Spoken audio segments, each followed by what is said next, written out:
Pourquoi tu ne te mettrais pas près des portes de la cuisine? Ça évitera de salir les photos de famille. La mariée, Chloé, ne m'a même pas regardé en disant ça.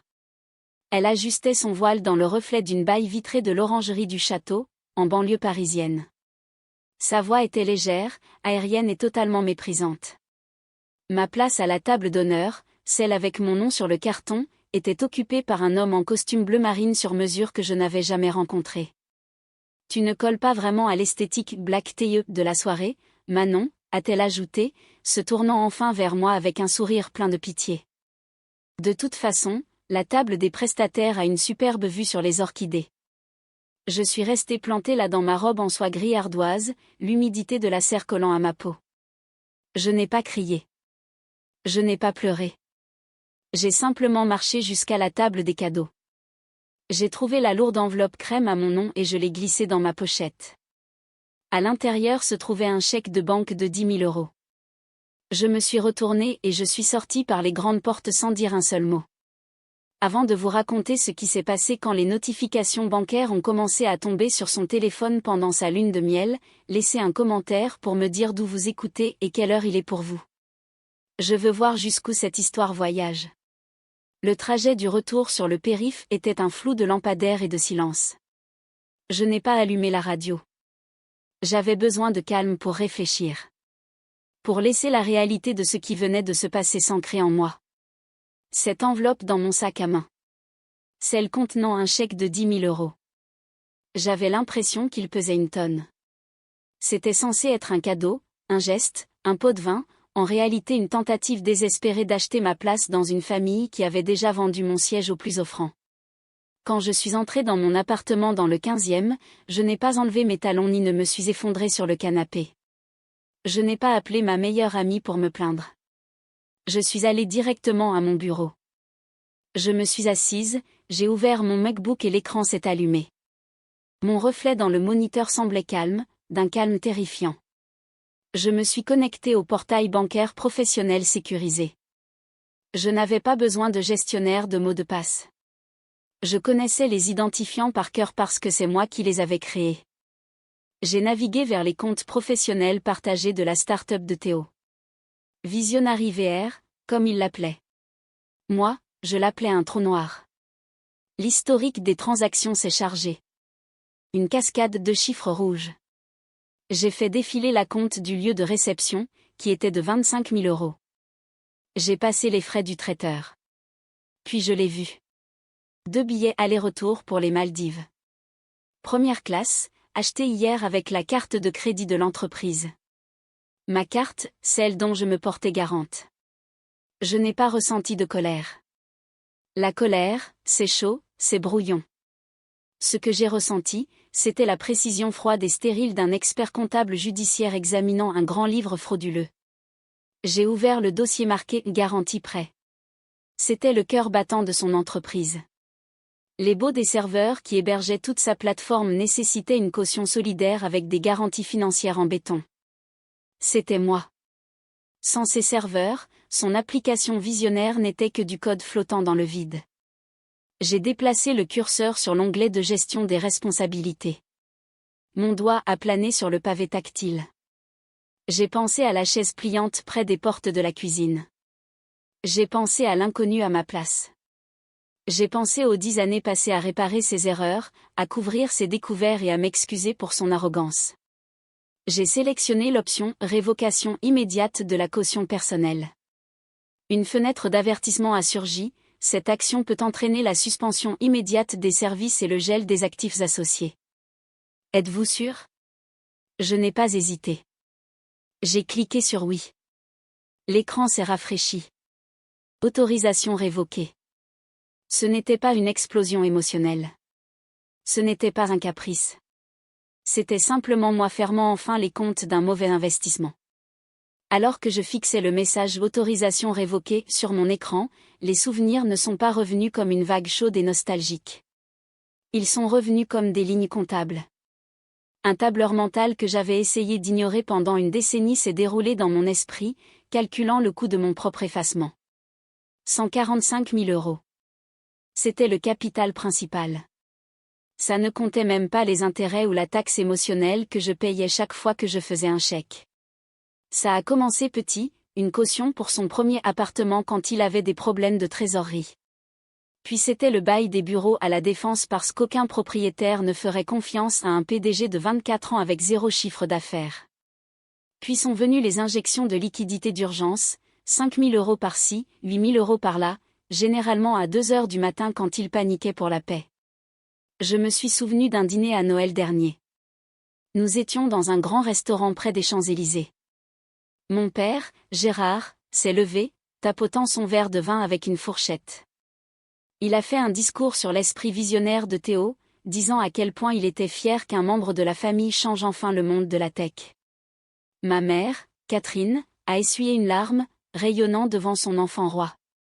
Théo était assis là, absorbant tout, ayant l'air de croire chaque mot. Quand l'addition est arrivée, 600 € pour les viandes et le Saint-Émilion, personne n'a bougé. Le serveur attendait. Le silence s'étirait. Mon père a tapoté ses poches et a fait une blague sur le fait d'avoir laissé son portefeuille dans la voiture. Théo n'a même pas levé les yeux de son téléphone. J'ai discrètement glissé ma carte sur le plateau. Personne n'a dit merci. Personne n'a même remarqué.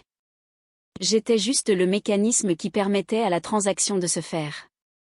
Pendant des années, je me suis demandé pourquoi je faisais ça.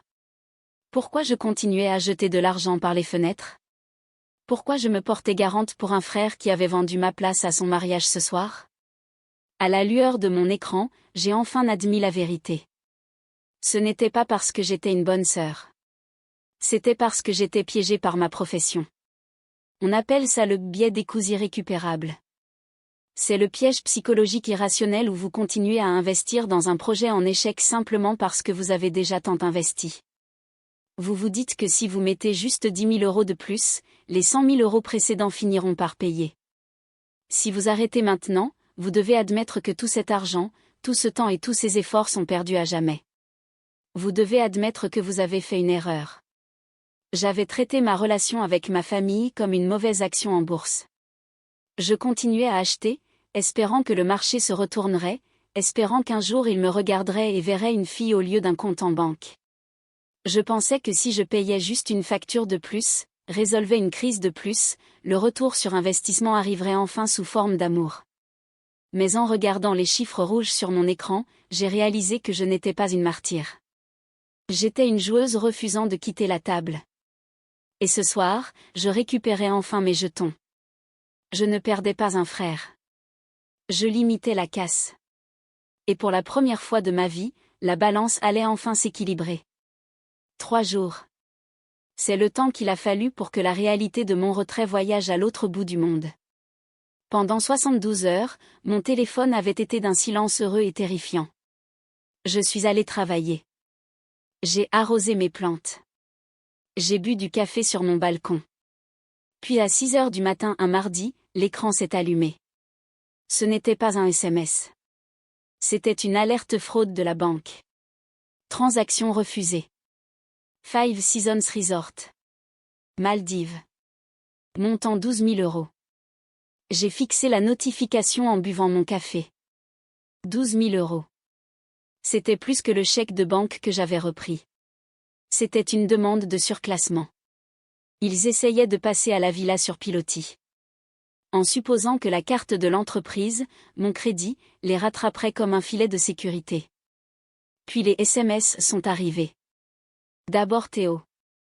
Et, la carte déconne. Refusée à la réception. Appelle la banque dès que possible. 10 minutes plus tard. Un deuxième SMS. Manon, décroche. C'est gênant. Règle ça. 20 minutes plus tard. Le ton a changé. Arrête tes jeux. Je sais que tu as vu les alertes. Débloque les comptes. On est à la réception là. Puis est venue Chloé. Son message était un pavé de texte sans ponctuation mais plein de venin. Tu gâches ma lune de miel parce que tu es jalouse et aigrie et tu ne supportes pas que ton frère soit heureux. Règle ça maintenant ou c'est fini. Enfin, un message vocal de mon père, Gérard. Je l'ai mis sur haut-parleur, posant le téléphone sur mon comptoir en granit comme si c'était un objet contaminé. Manon, c'est ton père.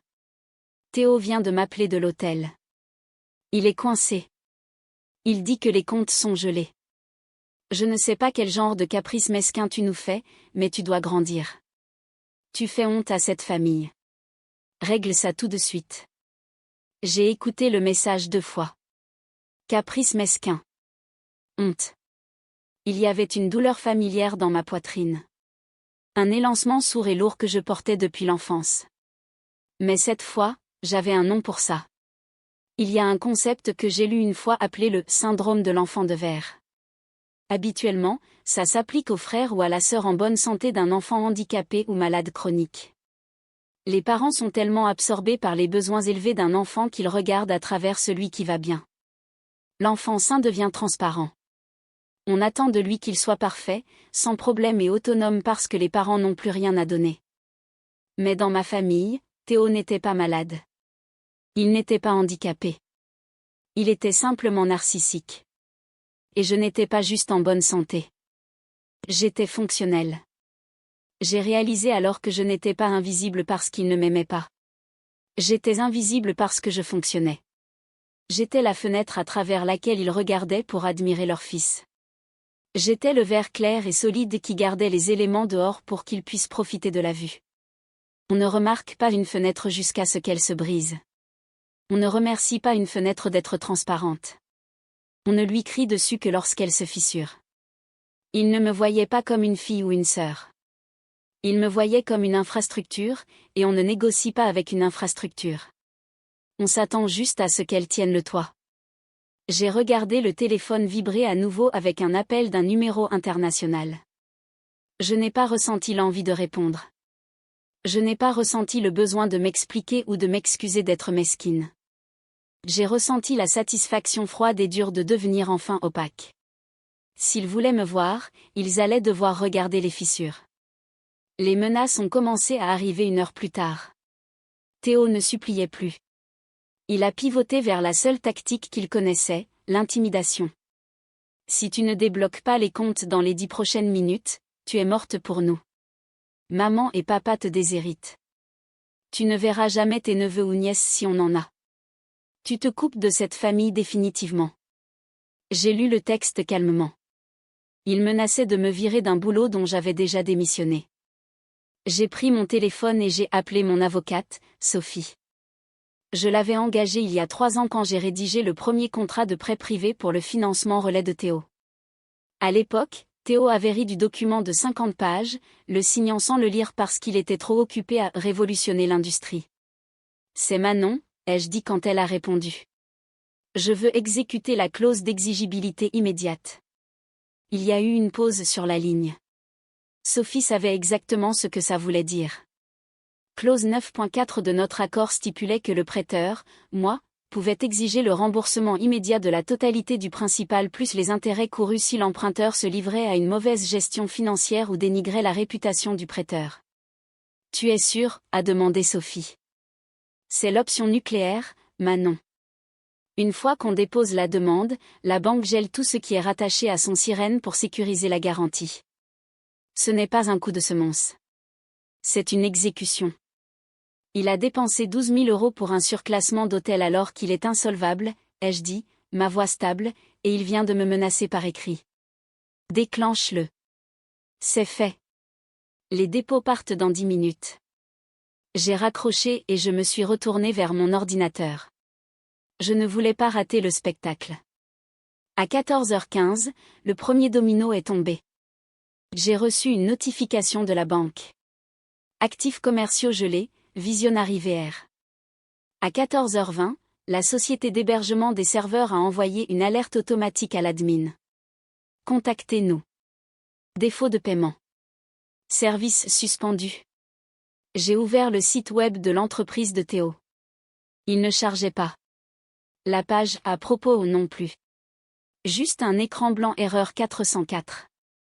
En quelques minutes, ses serveurs email et Slack sont tombés. Tout son empire technologique construit sur mon travail s'est effondré au moment où j'ai retiré mon soutien. Alors que je regardais les confirmations d'arrêt défiler, mon téléphone a sonné, un numéro parisien. C'est Manon? Ici Marc Delorme. On s'est rencontrés au mariage. L'homme qui était assis à ma place à la table d'honneur.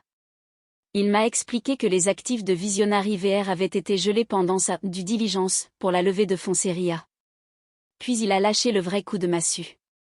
Théo lui avait dit que le siège à la table d'honneur était libre parce que j'étais juste du personnel de soutien, quelqu'un qui n'avait pas d'importance.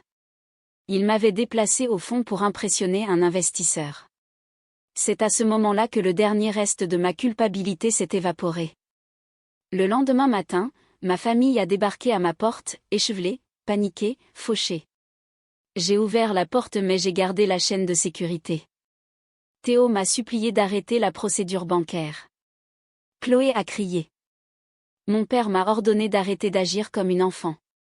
J'agis comme une créancière, ai-je dit en glissant une fiche de remboursement détaillée à travers l'entrebâillement. 145 000 €. Le prix de ma place à la table d'honneur. Théo a chuchoté qu'il ne pouvait pas payer. Je lui ai dit qu'il n'avait pas perdu l'investisseur à cause de moi. Il l'avait perdu à cause de la façon dont il m'avait traité. Je démissionne, ai-je dit, et j'ai fermé la porte. Le silence qui a suivi ressemblait à de l'oxygène. J'ai bloqué leur numéro, j'ai regardé le lever de soleil sur Paris et j'ai ouvert le dossier des documents de prêt sur mon ordinateur. Une décennie de sauvetage, de secrets et de sacrifices. Puis j'ai tout supprimé. J'appelle ça le paradoxe du gardien de la paix, pensez que vous maintenez la paix alors que vous ne faites que mener une guerre privée pour que les autres n'aient pas à le faire. Laisser le toit s'effondrer a été la première fois où j'ai pu enfin respirer. Si vous avez déjà été le gardien de la paix invisible dans votre famille, partagez votre histoire ci-dessous.